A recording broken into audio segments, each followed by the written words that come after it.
lo que ha dicho el presidente Gustavo Petro, entre otras cosas, es que el gobierno no ha solicitado ningún tipo de privilegio para Carlos Ramón González. En ese mismo sentido, también se pronunció la ex canciller Laura Sarabia. La actual ministra de Relaciones Exteriores también dice que no tuvo nada que ver porque hasta ahora llega al cargo y cuando se produjo esto, pues ella ni siquiera estaba en funciones como canciller, pero lo cierto es que los documentos, Pablo, dicen otra cosa y ahí demuestran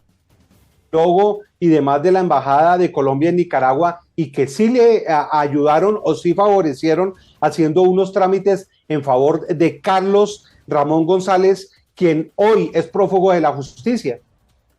En efecto, es decir, lo que se trató a través de este episodio de innegable corrupción adicional al de la UNGRD, que es otro manto de impunidad que suma, por ejemplo, al del soborno, o mejor, el tratar de silenciar a los testigos claves para que este proceso no llegara al punto en que esté. Hoy ocurre es para evitar que se cumplan las decisiones que en el caso de Carlos Ramón González fue emitida por el Tribunal Superior de Bogotá, por cuanto él es un aforado constitucional, o sea, tuvo un juez de mayor jerarquía e importancia que es el tribunal, un tribunal, y esa fue la que eludió. Ahora, lo que se advierte clarísimamente es que esas irregularidades inclusive son manifiestas y aceptadas por el Estado en la medida en que ya ha anunciado investigaciones internas la propia Cancillería, pero sin embargo no logra salvar los puntos claves. Y es primero que todos estos hechos se dieron durante la gestión de la ministra de Relaciones Exteriores, Laura Sarabia,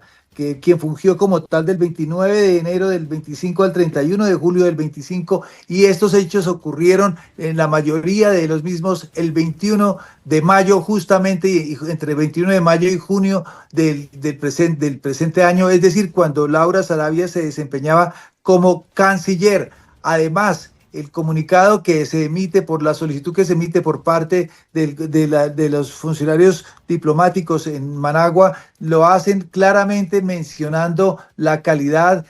y a nombre del Ministerio de Relaciones Exteriores. Lo hace además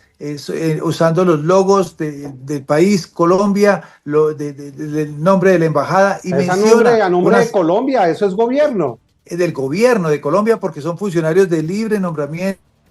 hacía parte de la cabeza del cuerpo diplomático, y que por esa razón, en virtud de la insistencia y la mención que se hace, no solamente en el documento como tal, la verbalización, la documentación del mismo, sino la verbalización del hecho de que allí se menciona que se habían realizado reuniones previas, porque así lo expresa, conforme a lo dialogado en reuniones en relación al estatus de residente del señor Carlos Ramón González. O sea, no Sí. era el documento mismo, eran reuniones que se habían hecho para tratar el tema de, Sí, de esa persona que a quien su estado migratorio estaba a punto claro. de vencerse. Entonces, por eso lo hace una solicitud de ministerio, lo menciona desde la embajada al ministerio de una forma, digamos, materialmente solemne, da cuenta de los detalles del vencimiento del estatus migratorio en junio 14, y además le reitera ese funcionario diplomático, dice, reitera, vale la oportunidad para reiterar los agradecimientos de su alta gestión. Y claro que esa alta gestión se expresa en que ese mismo día también le responde la misma autoridad consular, diplomática de Nicaragua, y le invita para que paguen los derechos y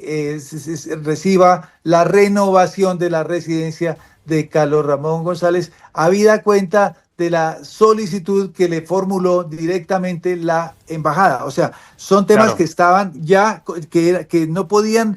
digamos, Sí, sí. ser desconocidos, más cuando se sabe que el señor Carlos Ramón se estaba quedando inclusive por mucho tiempo en la casa del embajador, que además Doctor una Bustos, figura claro. pública cercana a Carlos Ramón González, a Laura Sarabia, parte del gabinete, en fin, y se era conocimiento público las medidas y el proceso, la existencia del proceso Claro. contra Carlos Ramón. O sea, en últimas, lo que último es que había un conocimiento público de esos hechos y era imposible no mencionarlos ni referirlos cuando en el entramado nacional se estaba preguntando y el país y Semana comenzó por ello a preguntarse por dónde estaba el señor Carlos Ramón González y entonces bajo esa sospecha se identificó quién y ni siquiera el país ni la Cancillería, el gobierno nacional, ni siquiera se tomaron, ni la fiscalía se tomaron el cuidado de determinar qué estaba pasando con él en su estatus migratorio y sabiendo que venía una medida de aseguramiento y mucho menos contratarla, hacerla cumplir una vez proferida.